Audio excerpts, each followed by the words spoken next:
Aujourd'hui dans Bouger Vert, je vous propose de me suivre dans le Cher, dans le village de Bruère-Alichamps, pour découvrir l'abbaye de Noirlac. Alors c'est une abbaye cistercienne qui a été construite au XIIe siècle. Si vous aimez le patrimoine bâti, bien sûr, je vous invite à visiter cette abbaye.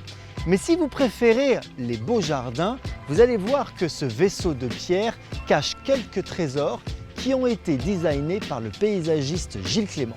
C'est ce que nous allons découvrir ensemble. Je vous invite donc à me suivre.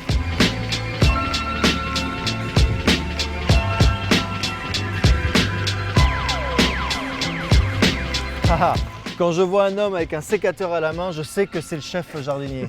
Salut Jonathan. Enchanté, Gérald. Je suis ravi d'être avec toi ici dans cette magnifique abbaye et puis alors ces jardins remarquables, designés, je l'ai dit à l'instant, par Gilles Clément, dont tu es le digne héritier, puisque c'est toi qui les entretiens tout seul, dis donc.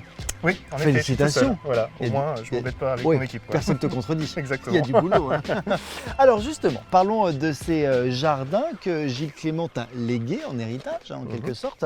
Quelle était sa consigne, quelle était sa philosophie ? Il en a plusieurs, mais je dirais que la philosophie qui domine par rapport aux autres, c'est le respect de la nature et le côté écologique des choses. Hein. Voilà, c'est quelqu'un qui a toujours beaucoup respecté les plantes, qui a toujours voulu les mettre en avant. Donc évidemment, aucun produit phytosanitaire ici est utilisé. Et puis il utilise beaucoup des graminées, par exemple, on va dire que c'est un petit peu sa touche personnelle. Voilà, donc là on est entouré de graminées, hein, des grands miscanthus qui ont pris leur plein essor à cette période de l'année. Hein. On voit que les épis viennent de sortir. Ça donne un côté très naturel. Et justement ce côté naturel, il est logique à cet endroit-là parce qu'on voit un espèce de trait d'union vert comme ça qui nous entoure et qui fait la connexion en fait avec les deux paysages qui nous entourent. On a le coteau d'un côté et le bocage de l'autre. Et ce trait d'union, voilà, cette coulée verte, vient incorporer les paysages environnants dans les jardins. Et puis un peu plus loin, vous avez 4 massifs de ronces tricolores qui se répondent. Alors c'est une ronce ornementale hein, qui a sa place dans les jardins. Enfin de la ronce, on en retrouve aussi beaucoup dans la nature. Donc voilà, on a vraiment quelque chose de très graphique qui vient incorporer donc, la nature dans ces jardins.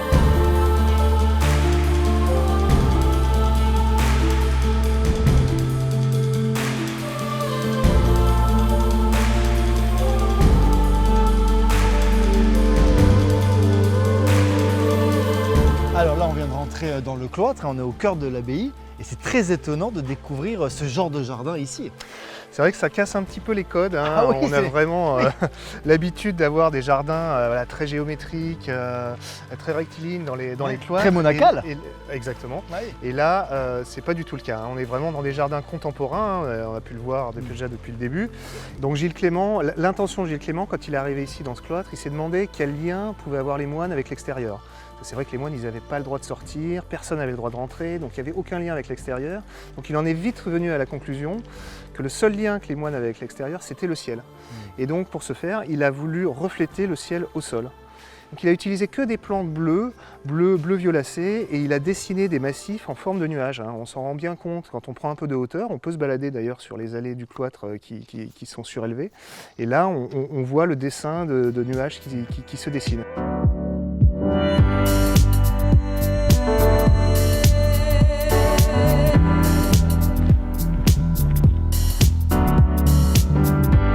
Cette allée de tilleuls est absolument magnifique.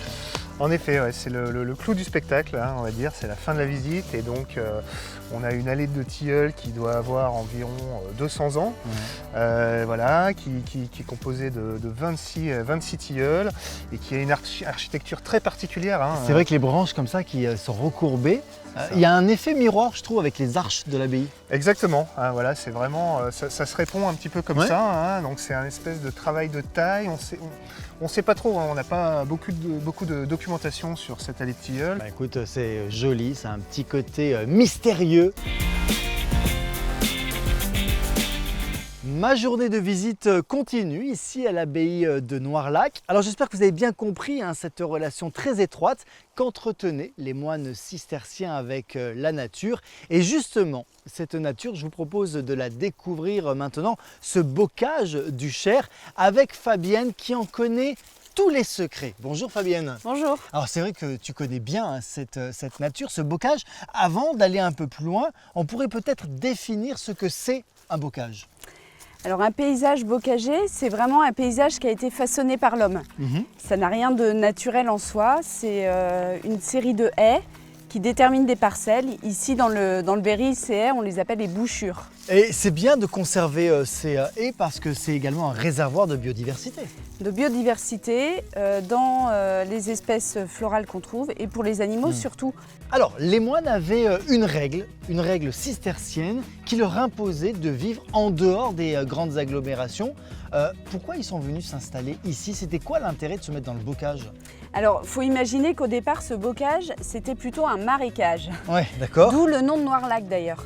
Ah oui, donc lac noir, c'était vraiment un paysage compliqué, difficile d'accès. Difficile d'accès, difficile pour la culture, puisque les moines vivaient en clôturés, dans la clôture. Donc ils ne commerçaient pas, ils avaient besoin de vivre en autarcie. Donc ils avaient besoin de terre à exploiter, à cultiver pour pouvoir se nourrir. Donc ils ont asséché les marais. Oui. Tout ça à main d'homme, sans les machines qu'on connaît aujourd'hui évidemment. Et c'est eux qui ont créé ce paysage. Ce paysage qu'ils ont exploité.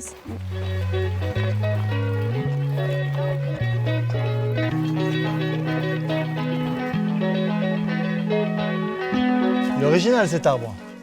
Et oui, il est taillé en tétard. Exactement. C'est un trogne, on les appelle comme ça, ces arbres. Et les moines les taillaient déjà comme ça.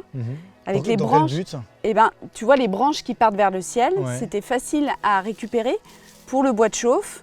Ça permettait de se nourrir et ça servait aussi à la construction de l'abbaye. Ils utilisaient le bois. Vous avez un sacré héritage à porter, ça ne doit pas être simple au quotidien. Comment vous faites pour le valoriser?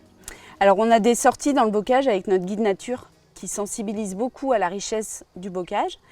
Et pour garder tout ça en mémoire, il y a quelques années, on a eu l'idée de demander à un audionaturaliste d'enregistrer tous les sons du bocage. On peut les entendre dans le dortoir des frères Convert. D'accord, on y va. Dans le dortoir.